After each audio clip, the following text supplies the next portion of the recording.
Welcome, Marks, to another edition of the Hallmarks podcast.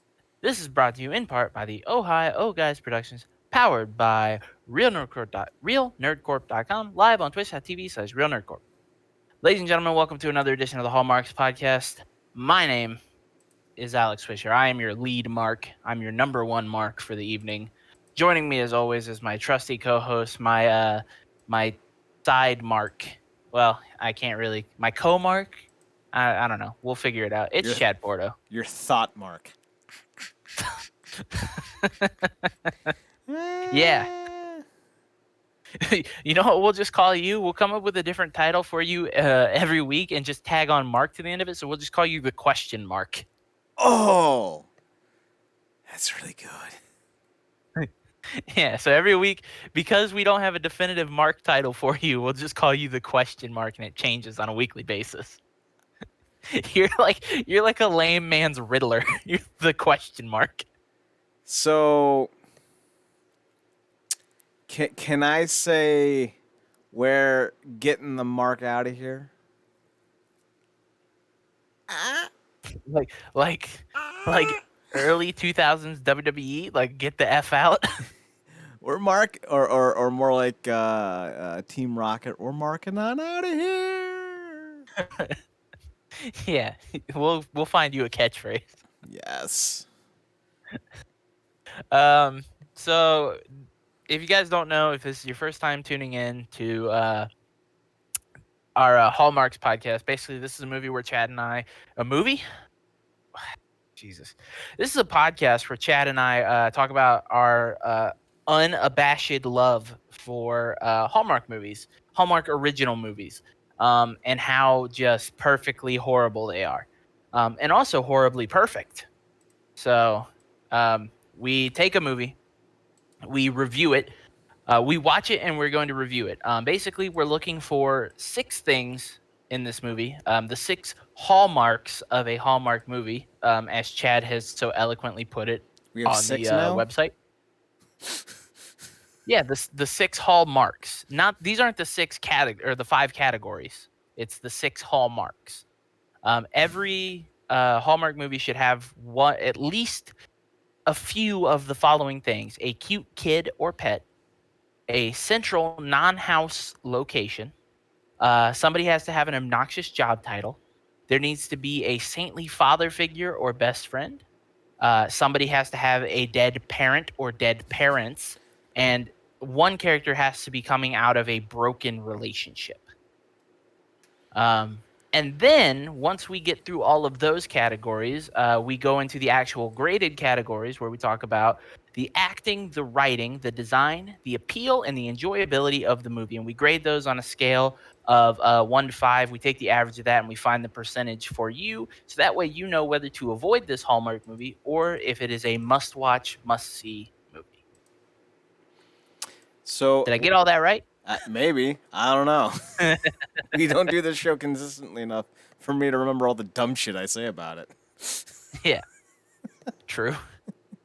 Okay, so let's start with I want to do the 6 hallmarks first, and then we'll go into the actual story and such, just so people know that we generally nail this. Yeah. Do we have a criterion for what level? Like, do we need 4 out of 6, 5 out of 6, 6 out of 6?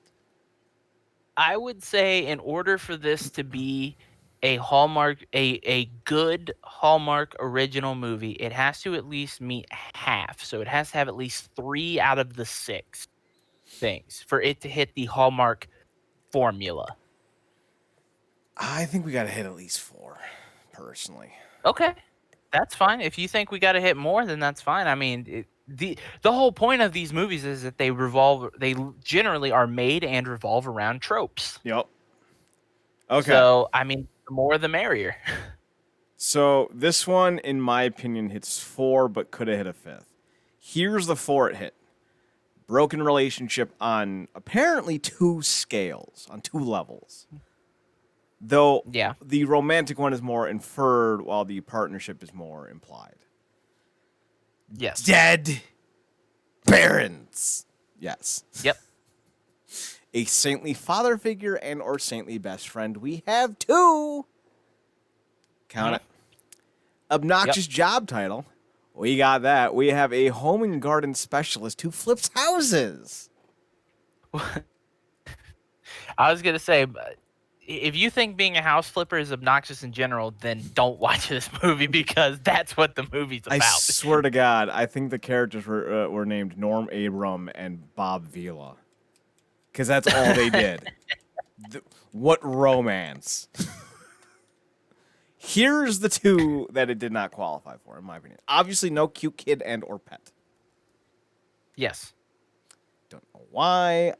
A wall burrowing cockatoo would have been a fantastic set piece or character piece for this film. I'm just saying you missed the spot to get into the bird lover demographic. Just saying. You could have had a little shenaniganry where the cockatoo got into the wall and then you had to break the wall down and oh, what are you doing here? Ha ha ha ha. See, like it works. And then this one I think almost qualified, but I'm going to say didn't only because of lack of time spent, and that's the central non-house location. Because technically they spent most of the movie in a house, even though it wasn't their house. Yes. But Well, the guy they purchased had property, so it was their house. yes, but they were going to sell it. That was more Right. my point. But the guy had a cool as hell woodworking shop that they only had 2 scenes in or 3 scenes in. There wasn't any Yeah, that's real really living unfortunate. there. That's really unfortunate. Yes. And the fact is that like woodworking shop looked like it could have been lived in. Like the loft looked like it could have held a bedroom, and it had like a little kitchen living area. That would have disqualified So it though, because yeah, that would have you're then made it right. into a house. True. Oh, there Either was way, that whole location also was cool. yes, there was also a bakery or coffee shop that they only had 2 scenes in as well. Yeah, and then they also had the flower shop, which they kept going back to. But it was only like 2 or 3 scenes. Well, would we say? Well, no, because we said central location, so we can't do a cumulative. Yeah. We were very specific with Yeah. the way we set these up. So I would say you need 4 to hit the Hallmarks seal of watchability. Yes. To what makes a Hallmark movie, it needs to hit 4 out of 6, and I think that Flip That Romance does just barely get its. I mean, not just barely. The 4 that it hits, it really fucking hits. Yeah, it really Uh, hammers down hard. they really. I'm pretty sure her dad is dead too. Yeah, I was gonna say the dead parent thing, like with his mom, it like they really are just like we're gonna drive that point home until the end of the movie because it is necessary to the plot line. So let's run because it's a plot. It's a Hallmark movie plot. There's literally no plot. Yes. So Uh, our star maiden from Pumpkin Pie Wars. What's her name? Something Hispanic-y. oh, is this the same actress? Mm-hmm. Oh, Julie Gonzalo. Julie Gonzalo. She was also the cheerleader Yes. in Dodgeball. That That's right. fell in love with. I'll still fall in love with you, Julie Gonzalo. She's from Llanos, which is the capital of Llanos Partido of Buenos Aires province in Argentina. So I was right. I don't know. Like no one was There you arguing the go. point with me. So she's getting into the home flipping market with her best friend, and they bought not a duplex. What do they call these houses? Is it a duplex? Is it a duplex? I thought a duplex was stacked. Oh well. So they buy a 2-housed property, but they only buy one half of it. Turns out the other half is owned by her ex-partner, who used to flip houses with her or flip a house. They only did one together. Who flipped a house with her Yeah. 2 years prior, and there may have been a romantic component, but that's not really specified. So then they start spending time together while flipping houses or a house, and they talk, and they Bob Vila the fuck out of their homes. And then there's a little miscommunication, but then he sells his dead mother's furniture that he made for her, and she falls back in love with him when he's painting the house for her. Literally, you're not missing it. Like, that's the plot. And Yeah. then Yeah, I mean, then they compete to see who got the better house, and the girl wins because of course the girl wins because it's a Hallmark movie. And then they it's a make Hallmark out. movie. Yeah, like the only thing that this movie kind of does differently is they don't make the guy out to be like a complete and total idiot for the most part. Like they try their hardest, but like Tyler Hines does a really good job of not being like a neurotic maniac. You know, he's very relaxed and he's very laid back and self-confident, at least to everybody else, and that's kind of what I like. And and meanwhile, she is entirely neurotic and she Mm-hmm. is like freaking the fuck out every waking moment of the entire fucking movie. And I'm like, oh my god, lady, breathe. I will say the idea of going drought resistance in Seattle, bold step. Yeah, and that's like my favorite thing is that he's like, nah, why no? He is the one. Like normally it's the woman in the Hallmark movie that's like, no, we got to think outside the box. But she in this one is very like, no, we color inside the lines. We stay on course and on target for what people want to see. And he, is like, but drought resistant in Seattle. Why would you do that? Why not? Yeah. It's like it's very it's a change of pace. I don't think that this is the most outside the box Hallmark movie that they've ever done, but it is definitely different. Um and also stupid. Oh, it's extremely stupid. We were really excited about this film. We're not even gonna lie to you. The premise of this film was so choice that we nearly Yeah. leapt out of our collective chairs, imagining the shenaniganry and the chicanery that was going to come along with us. What we ended up getting, however, was this old house. Yes. I remember us finding this. And that's why I went down our list of we have a list of Hallmark movies that we plan on watching for this podcast every time we do an episode. And the ones that we have that are especially interesting to us, we have in all capital letters. And I saw this one and I remember exactly how excited we were when we located the title, Flip That Romance. And then I read the synopsis and I said, "Oh my god." there's there's no way we don't watch this. And it I mean it wasn't the worst one I've ever seen, but it No, was not this like it was not the ride of enjoyment and chicanery that I thought we were going to get. I mean you got to remember, like we're coming off of a three-peat of Holiday Date, Family Christmas, and Nine Lives of Christmas. Yeah. And Nine Lives of Christmas was really good. Yes, it was. So like that's the one that's freshest in our minds. True. But I'm also comparing it to Family for Christmas, which was not great. No, it turns out pretending to not be Jewish so you can impress the wasps. Oh no, that was the other one. That was Holiday Date. That was Holiday Date. I'm thinking of the that's the one, the Family for Christmas, the one that starred Taylor Townsend, right? Lacey Chabert.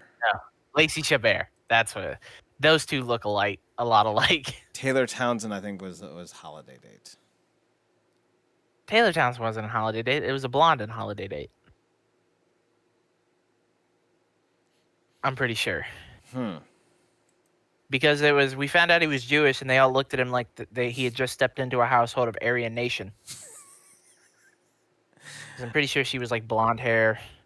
I mean, Yeah, she was blonde. I think if she has blue eyes, I'm gonna shit my pants. No, she has brown eyes. Luckily, okay. Whew. what the fuck was Family for Christmas about? I can't remember this movie at all. She meets Santa. She's the big shot news anchor. She meets Santa. Oh, and the her reporter. entire life gets erased. That's right. Yeah, she wakes up in a house in the suburbs, and she's with her old flame. her family gets completely butchered at the end of the film, and all she can think about is getting laid. God, what a terrible movie! I gotta rewatch it. Yeah. Yeah, what a fucking that one was not good. But yes, Holiday Day also was not good in the sense that they found out he was Jewish and they looked like they were gonna fucking lock him away. Right, and like it could have been like a better situation where she's like, yeah, or he's like, I'm Jewish, and they would be like, all right, and would you like us to buy a menorah Yeah. and make some lox with you? Because like you're spending your holiday with us, and I want you to feel included. But instead, there's like a 43-minute pause where the mother is contemplating how to bury a body. The here this was the exact moment in that movie where they came up with the term a pregnant pause because it was 9 months of quietness to them having to be like, I guess we'll sing the dreidel song?" And then he was like, "You know what? That's all I can ask for." They're sitting What a there, fuck. and you just hear, "Hello, darkness, my old friend. I've come to talk to you Yeah, again." And the father's just like, oh, God yeah, damn it, not again. not another one. It's just quiet, and it pans to the father. You just hear the racking of a shotgun. The mother Oh goes, fuck! "Well, at least this is better than the one she brought home who was gay." And then she goes, "Mom, he wasn't gay." And the dad goes, "Sweetheart, he spent more time looking at me than you." Yeah, look, we could go down a whole scenario of guys that she's brought home for Christmas that her family probably didn't approve of, and we c- The sister just goes, and get "Dad, ourselves. Dad, at least this one's the right shade." I was gonna. I didn't want to be the one to say it. The dad just looks at his daughter and goes, "This is worse than the time you brought home that Italian." The Italian. Hallmarks. Vaguely racism is Well, fun. well, at least this one's better than that potato loving Jew, that potato loving Irish prick. Just a whole bunch of people that that everybody hated. What was that guy's name? Ken Watanabe? I don't know. He brought home the Vietnamese. Dad, he's Japanese. Same difference. Ken's in the background, like, dude, Roy, why'd you bring me over if you're just gonna be racist? Dad's just like, I don't know, Ken. I don't know, Ken. Your people bomb my people. You know, it's a thing. Oh man, Ken, I'm from Fresno. I'm from Fresno. All right, let's Oh, let's grade this movie. this yeah, we should probably talk about fucking this garbage ass movie. So So let's there are 5 categories. yes. Um, starting with acting, writing, design, appeal, and enjoyability. These will all be ranked out of 5. I will go ahead and get my notepad out so that way I am I documenting can it on the keep track. website, so you don't actually need to do anything this Oh, week. cool. I am Awesome. feeling not completely useless. Cool. So we start with the most important category has ever seen a movie knows that if the acting is bad, the whole movie fucking sucks. So, Well, uh, we do yeah. have some returning Hallmarkians, hmm if you will. We have Yan K. Crystal Lowe. I think she was actually in Pumpkin Pie War or something else that we watched.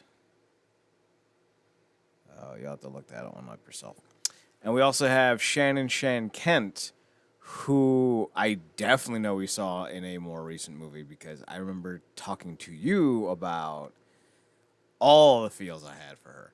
But this chick works more than Ric Flair in the 80s. So good luck finding the one movie we remember her from. I'm trying to find anything that I recognize fucking Crystal Lowe from, and she's been in so much shit. Hey, if you can't land the big roles, just land a lot of the terrible ones. Well, she was in she was in a couple big ones. She was in Final Destination 3, and that's I about don't it. think I've seen that. She was in Hot Tub Time Machine. Who was she in Hot Tub Time Machine? Zoe. Oh, that helps. Was that the sister? I have no clue. I never saw Hot Tub Time Machine. That's useful. That's helpful. Yeah.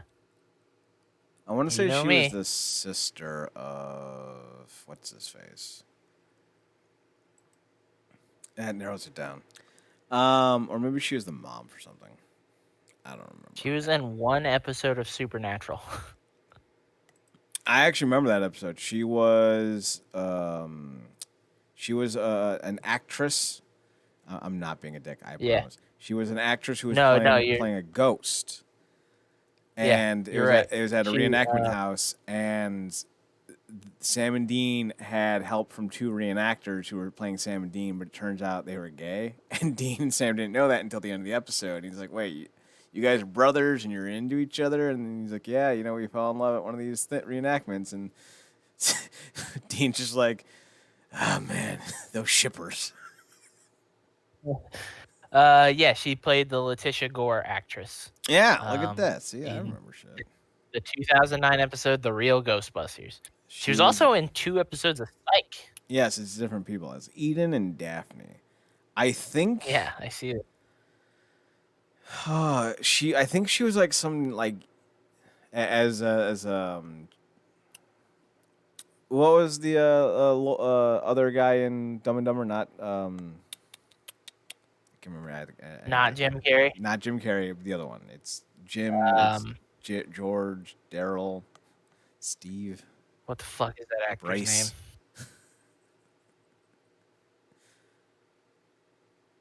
What the fuck is that actor's name? Jeff Bridges. No, Jeff Daniels. Jeff Jeff Daniels. Bridges. Jeff Daniels. Jeff Daniels.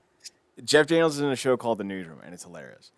And instead Yeah. of calling people hippies, he calls them yippies. And I don't know Yippies. why, but I use it everywhere. But she was a yippie in one of these episodes. I think it was If You're So Smart, Why Are You Dead? I think she may have been also in How I Met Your Mother. Just like I'm just trying to think of Barney's first girlfriend that breaks up with her. I think that's who this is, but I could maybe not because I'm not seeing it.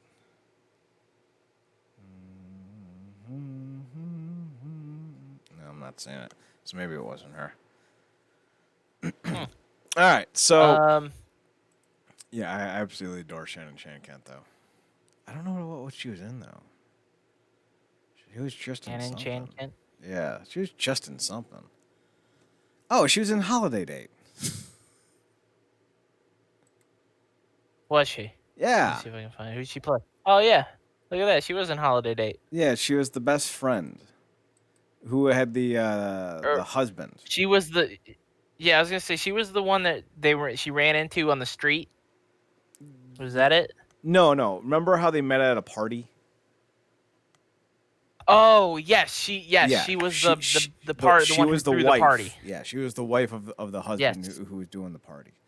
So yeah, that's where Gotcha. she was from. I fucking knew it. God, she's gorgeous. It's that smile. So So the acting of Flip That Romance. I think it's Yeah, solid. I'm right there with you. I think it's solid. I Julie Gonzalo really nailed the neurotics thing, and we saw her in Pumpkin Pie Wars, and she was very much more the, you all need to calm your tits character. So she clearly has the ability to play two characters. yeah. Letterkenny, to the best of my knowledge, is just a dumb show about dumb people doing dumb things. So that must mean that Tyler Hines does dumb shit in that movie, in that show. Yes. So in the show Letterkenny, Tyler Hines plays a character named Dirks, who's an American, who is like just known as being a like very subtle, a cool and casual playboy who's able to get women very easily. So pretty much And he's this kind movie of then. yes. Fair enough. Basically the acting range you see of him in this one, which is the range of just like his voice never goes above like a 0.1 decibel, and he speaks through the side of his mouth. He does that in Letterkenny as well. He like I like him. I think he fits in these types of movies, but the problem is that he doesn't emotionally show very much range. Um, especially in this movie, he's like very calm most of the movie. So here's another slam against him. I love the Hmm. show Warehouse 13. It was during Okay. sci-fi's big boom period, in my opinion. Apparently, he Yeah. was in it. I couldn't fucking tell you. Zero impact made. Also, he's Yeah. Canadian. He is So, Canadian. so him playing an American is just taking jobs, man. Just taking jobs. But Um, we have Cardi Wong. He played Kenny. He was cool. he was great. Although he basically was just Bob Vila the entire movie. Yes, this is true. Jacqueline Samuda played Alice. I don't know who Alice was. Alice the Alice mom? was the realtor. Oh, the sister. Or no. No, No, Terry was the realtor. yeah. Jacqueline Samuda was the mom, and then Fiona Oh, Vroom. yeah. Oh, her name is Vroom. That's an extra point. Whatever we give this, we got to give it. We got to give it at least a point higher, because her name is Vroom. And then I don't remember who. Oh, Richard was showed up for like one fucking scene. Richard was the other realtor.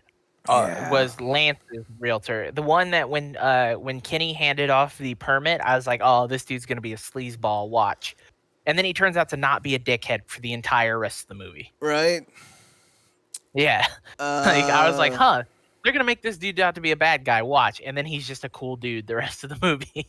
I don't know who Naomi is. We can just forget about her. Kat was Jan K. Crystal Lowe, I think and Kat was the one that owned the I think cafe.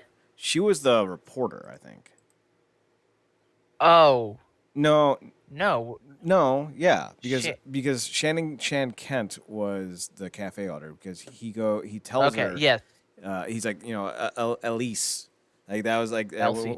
Elsie. I thought it was Elise. No, it's Elsie. Oh. Well, they're in I'm the looking at it right cafe, here. and he's like, "Hey, Elsie, Elise, Isa, I'll sand your benches down for you because apparently that's all I'm good for." She's like, "Oh, that'd be great." So either Naomi was the report lady or Kat was the report lady. At least that's my working.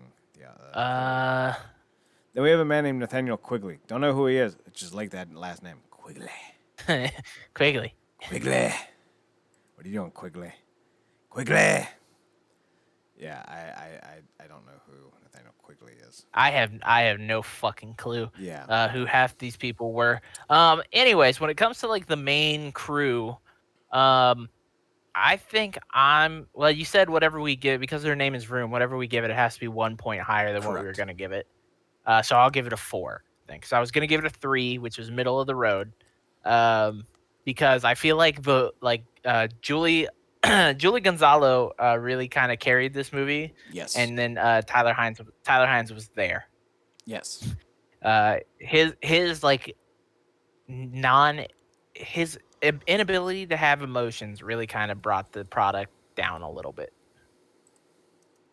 Yep. in my opinion. So Yep. so four for me. I'm gonna give it a 3.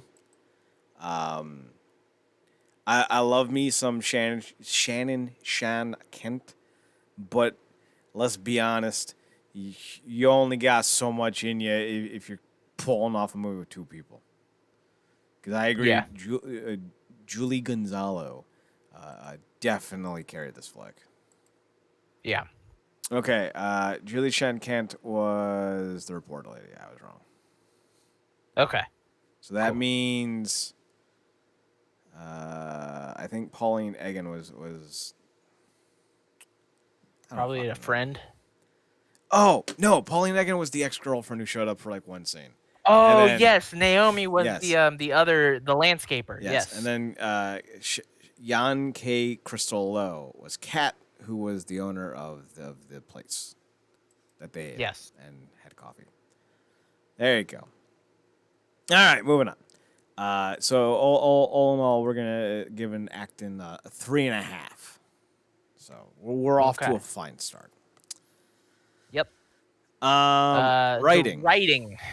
So point of contention. I know, just one. So there's a scene where they do this game of telephone essentially with this really important set of papers to be able to extend the kitchen. It goes Yep. from Julie Gonzalez's character to the art to Steve Kenny's character, and then Kenny gives it to Vroom, and then Vroom gives it to the other guy, and then the other guy goes and hands it to the guy at the place. He puts it on the counter, says, "I need to deposit this for inspection purposes." And the guy's like, "Sure, no big deal." And then it falls into a cabinet dresser, and then it's gone, just gone. Yeah. Yeah. And then it's resolved with, "Oh, we went down and figured it out."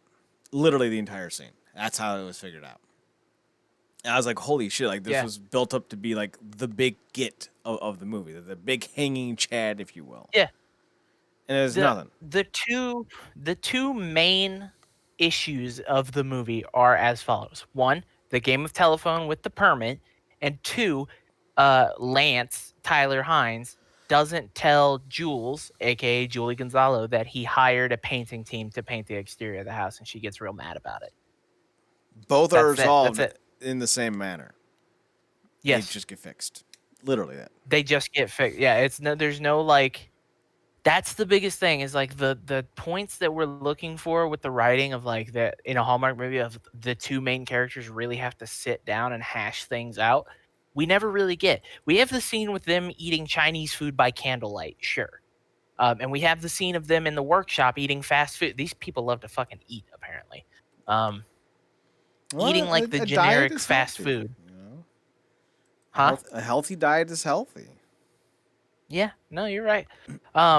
They talk and they kind of like skirt around the issue of their old relationship, but it never really gets fully brought out into the open. It just talks about like they really don't talk about their relationship. They just talk about the fact that they fucked up on their first flip together, and that's what caused the rift between them. That's the best you could do. You, That's it. Is that they were both so mad about this one flip. So I'm sending you the best production still I can find from this movie. okay. It's hokey as fuck, and I love it. Well, this whole movie's hokey. So the big drama was that he took out a closet in a house, and she's like, "That not $1,100 or $11,000 off." Yeah, $11,000 off the asking price, and I'm just sitting there going, "What? What? Oh my god. Oh, this picture. Right?" Yeah. So that is the reason why they don't like each other in the first place, and he had left wherever it is they are, He let and her went to down. Portland. Like that was like the Is big thing. He let her down because it, he took a closet out. he knocked out the master closet. Yeah, That's it. that's That it. was Worst that thing. was the whole thing. Worst thing he's ever done. Yeah. Like it. Oh boy. The writing on this movie is not good. No. Like they No. could have done so much better. I'm going to give this a 1. I'm not gonna go that low. I I'm yeah. I'm gonna go with 2. Okay. Like the stuff with the dad and Tyler Hines was fine, and the idea of him selling his homemade furniture that he made for his deceased mother, like that was a nice little angle. So like I can't give it a 1 because there was still something there that worked, but admittedly, it should have been a lot better, especially with this dumb premise. Like you have Yes. the best premise in the world, and you pooch it. Yeah. Like, what are you doing, man? Like, for real. Yeah. Not not great. No, not even a little. So, yeah. So 1.5. That's where we're at right now. That is where we're at. So what do you think of the design of the movie? The places and things and such. I think the design was good because I like the aspect of watching the set literally changes every scene. Mm-hmm. The main crux of the movie is they are flipping a house. So we literally go from this old, beat up, torn down duplex into what is essentially a new modernized home because they flip it, and it's really cool to watch the set change, and you see they do this in 6 weeks, which is fucking insane, and just I can't even imagine that that would be possible. I could do it Um in 6 days. I'm good. mhm. So So are good. we in reality or are we talking about dream world? Dream world, party time, excellent. What now? Um Hmm? What are we doing? I'm not going to give you the satisfaction. You already checked that one. I really like the set design. I think like for the most part nothing was like firstly you have the changing the main set which is changing constantly because they're flipping a house. You have the cool ass workshop Mm-hmm. um that is like full of all this cool furniture that he's made, and it's like a really cool space. Um and then like the other three main locations are like a cafe, a flower shop, and you have the convention Mm-hmm. festival thing going on. So overall, like they did like it was like five main locations that the movie kind of bounces around from, and they were all like, you know, the ones that didn't matter weren't really that important, and but they still looked good. And then the two, like the workshop and the house, were both really cool. So I like for me, the design gets a 4. Um, I agree with all. I mean, I agree with your premise. My criteria or need to fulfill it is not just getting it, but getting it in a robust set of time. Yeah, There was her house and the shop, which both had loss, which I thought was interesting. This is a very yeah, lofty movie. Puns. huh, But we didn't get a lot of shots in that. We didn't get a lot of exploration, and so we were really stuck with this busted ass house. yeah, So I'm gonna go with 3. So you said a 4. yep. Okay, so 3.5. And then the appeal. How does this movie grab the attention of non-Hallmarkians? um I think that this movie has a broader appeal just based off of its title and like the imagery and the synopsis than most Hallmark movies, only because I think this movie could apply to people who like one cheesy rom coms and also like home and garden TV, HGTV. Mm-hmm. That those shows are all the rage. People love House Flippers or whatever the fuck those stupid shows are. And they love watching it, and House Hunters and all these fucking shows.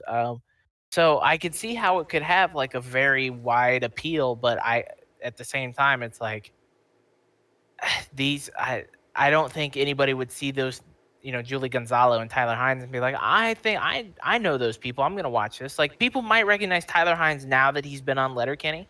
Um, but even then I don't know if that's enough to get people to go, oh yeah, I liked him enough to watch this Hallmark movie. So I'm gonna say middle of the road that gets a 3.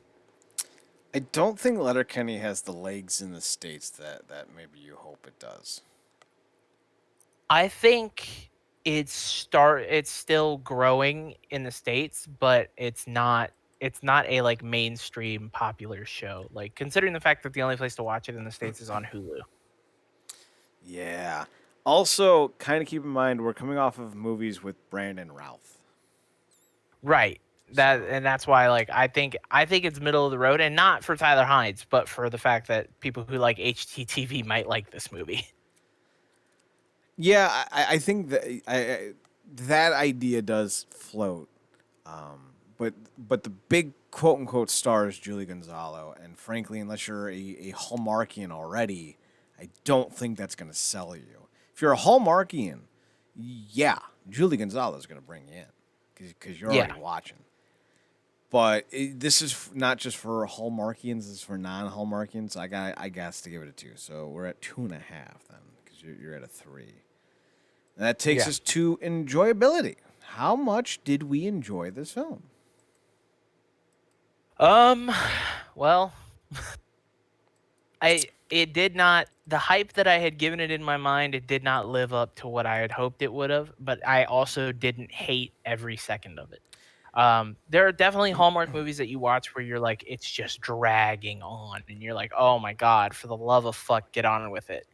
Um, and this one, it didn't feel like it was dragging on. It did feel like it was a little, I don't know how to like word it properly. It just It feels like wasn't that they bad. tried to. It was a disappointment.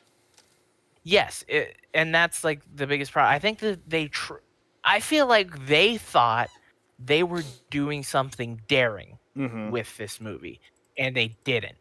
Is the problem.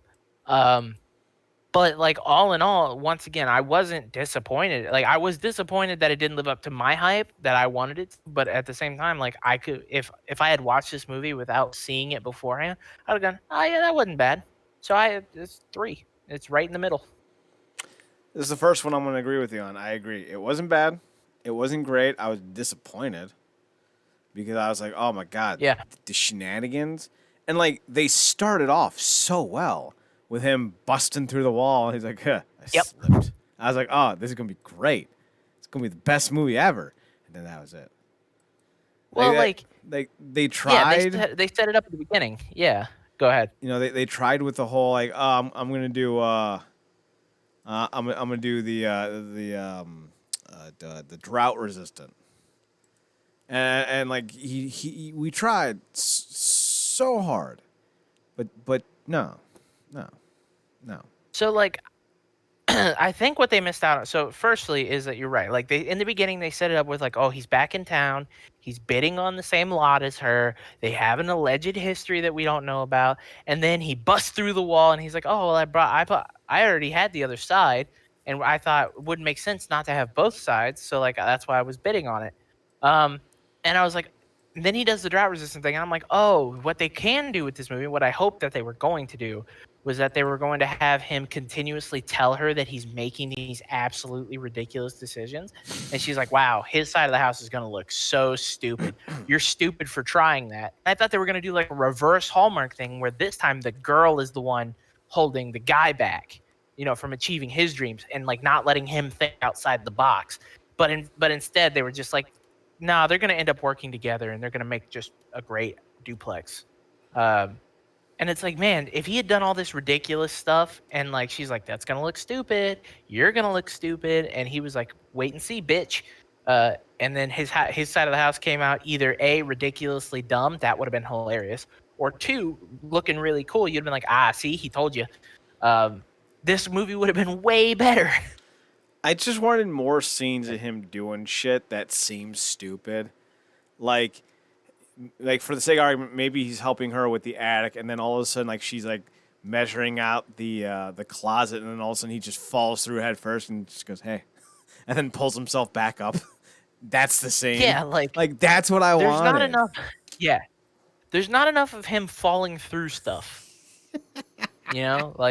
Like falling through a floor, or Nope. she's like, hey, don't. That's the description of the movie. There's not enough scenes of him falling through stuff. End of Yeah. quote. Yeah, that's if I had to give my whatever our percentage rating out of 100 is, that I want that quote to be attached to it. There's not 35, enough. 35 point not enough scenes of him falling through stuff percent. Is this one? Does this one do really bad? No, well, we haven't given it a final the category for Yeah. the last one. So what are you giving it for enjoyability? I said a 3, middle of the road. Okay, and then I agree with you. So 3. So that's an O. Altogether, that gets a 14 out of 25. It is significantly better than Family for Christmas, but A little bit better. Great. 56%. So on our It scale, did 4% better than Family for Christmas. that's still something. So we haven't officially Yeah. come up with our grading scale yet, but this comes Not yet. into the middle of the second lower middle section of the grading period. 60 Yeah. to 69 to 50 is the middle of the road. So, Yeah. there's that. We should probably come up with it now. So, let's 90 to 100% peak. That's all we're going to call it, just a peak. Peak. 80 to 89 choice Yes. theater level film. Yeah, I like the idea of it being peak and then choice, and the choice is the theater level film. Yep. I'll put that in parentheses. Peak will make you have a soul. Yeah. For 70 to 79%, I like these words that we're going. 79 should be solid. I like solid, but I think that's the next one down because solid implies that it's sturdy and dependable, but not overly flashy. Okay. So 60 to So 69 yeah, what's one? is solid, and then we'll parentheses that with once. No, it's you want to watch it at least once. So how do we phrase that? Good for time. Yeah. I hate our grading scale so much. Yeah, 70 to peak choice. 79. Ooh. Let me have this. Okay. Tubular. All right, fine. Will take you where you gotta go.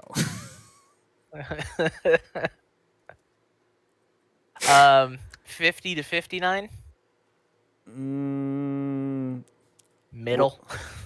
I'm thinking this one we buck the trend just a bit, and instead of one, we go two words. Okay. Yeah, you tried. You tried. There we go. Good for a time is the one before. Next one should be a 40 to true 49. Hallmarkian not must. A true Hallmark. To complete the collection. There you go. To complete the collection. And to complete the catalog. To complete.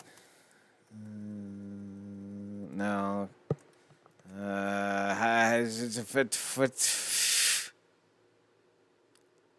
Collection. I got it. It won't kill you. No. It doesn't suck. It So, doesn't suck. 40 to 49 is going to be it won't kill you. So what's the word though for 40 to 49? Just E-H-H-H-H.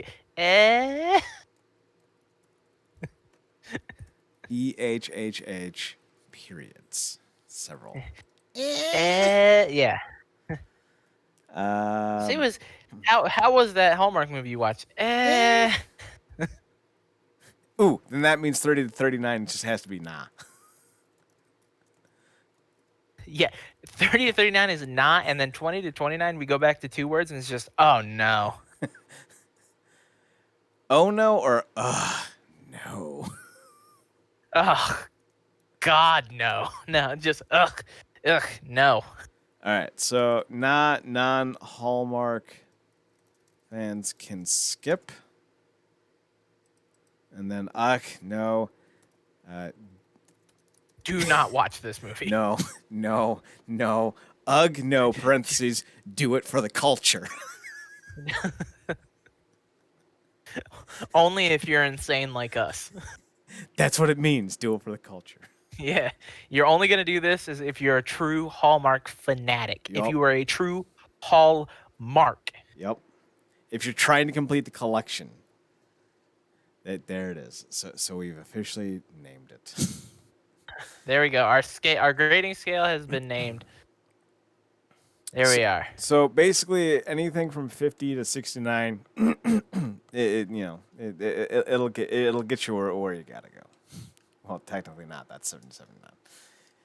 I do like that we're going peak choice tubular. Them some solid Peak choice grades and right tubular. there, folks. Them some solid grades. All right, so that's it. Anything else about the movie? Uh, Anything stand out? I know the answer is no. no because this I this mean, movie had no credible lines. no. This movie was in the middle of the road. It was it wasn't what it could have been. That's the big issue. Is that Mm-hmm. it didn't live up to what it should have been. But hopefully that's not the case for all these movies that we're gonna watch. But we don't know. We will find out eventually. Now, I don't know when our Yes, next we will. Hallmarks podcast is going to be. Do we have an idea what we want to do for next week? I have no clue. I haven't thought about it at all. I have been busy with real life stuff. It has been kind of overwhelming uh the last few days. So that is something that we're gonna have to kind of figure out what we want to do. Sounds like we're Um, coming back for another Hallmark episode. yeah, I think we'll just get a couple weeks of hallmarks while Chad and I kind of figure out what series is next. We do have a list of stuff that I know that we want to do. Um, so like him and I will figure that out, and then once we have that figured out, we'll switch back over into the regularly scheduled Ohio guys. Let's Because the goal is, yeah. no, what's the goal? I said the goal is to kind of slot the Hallmarks podcast somewhere else, Mm-hmm. and not have it take the place of the Ohio guys. But True. right now, it's just trying to figure out what the next Ohio guys pet project is going to be and finding a spot in the schedule for us for the Hallmarks. So So let's go with this. The next Ohio guys should be spring break, vacation related. So whatever we have that's most within that realm, let me or see here. already in the docket, we'll go with. And but here's the thing: until we get to that point, from now until Valentine's Day week, we'll do Hallmark episodes leading up Okay, to whatever dumb Hallmark Valentine's movie they're going to release this year. We'll watch that one for the Friday of Valentine's Day week. sounds like a plan. So we'll do a new 2021 movie to culminate this stretch. And then you and I will talk off the air about what we want to do post Valentine's Day, because that'll be about 4 weeks worth of episodes. So Yeah. we'll do that, and then yeah, so we'll be back next week at 10-ish, 11-ish p.m. Eastern Standard. RealNerdCorp.com, RealNerdCorp.com. We're on Twitter at NERDCRP, on Instagram at Real Nerd Corp. Swish, where can they find you? You can find me on Twitter at x2000gregs. That's x2000gregs. You can find me on Instagram 2000gregs 2000gregs. Chad, where can they find your personal stuff? They can find me over on Twitter at Chad Nerdcorp, ChadNerdCorp, and on Instagram at Chad's Photo Hut. I think we have an outro. All right. Yeah, I do actually have an outro for the show instead of just screaming like Tony Schiavone. So thank you all for listening to another edition of the Hallmarks podcast. We'll be back next week with another one. Until then, guys, for Chad Porto, I'm Alex Swisher. Goodbye, good night, and keep marking